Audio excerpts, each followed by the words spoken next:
বান্ধবী রিসেপশন কি সুন্দর করে সাজিয়েছে না। আজ আমি যে শাড়িটা পরেছি এটা আমার বান্ধবী সুদীপ্তার শাড়ি।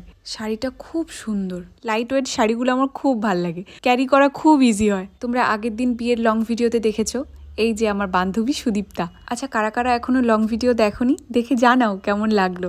চলে এসেছি আমরা তত্ত্ব নিয়ে, চলো আগে গিয়ে দেখা করি ব্রাইডের সঙ্গে। বৌভাতের এই দিনটায় ব্রাইড খালি ভাবে আমার বাড়ির লোকের সঙ্গে কখন দেখা হবে, আর বাড়ির লোক ভাবে আমার মেয়েটার সঙ্গে কখন দেখা হবে। পিঙ্ক লেহেঙ্গা, ওটা অনুশ্রীর বোন, আর এপাশে আছে ওর দিদি।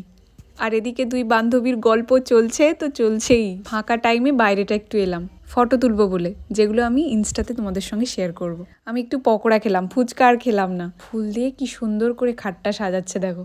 আর খাওয়ার জায়গার প্লেসটা এত সুন্দর করে সাজিয়েছে, দারুণ একটা আলো আঁধারি ব্যাপার। ওই যে ওর বোন সোনু, খুব মিষ্টি একটা মেয়ে।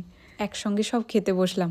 যাই হোক, চলো সবাই ভালো থাকো, সুস্থ থাকো, আর সবাইকে ভালো রাখো। আজকে তাহলে আসি, দেখা হচ্ছে কাল।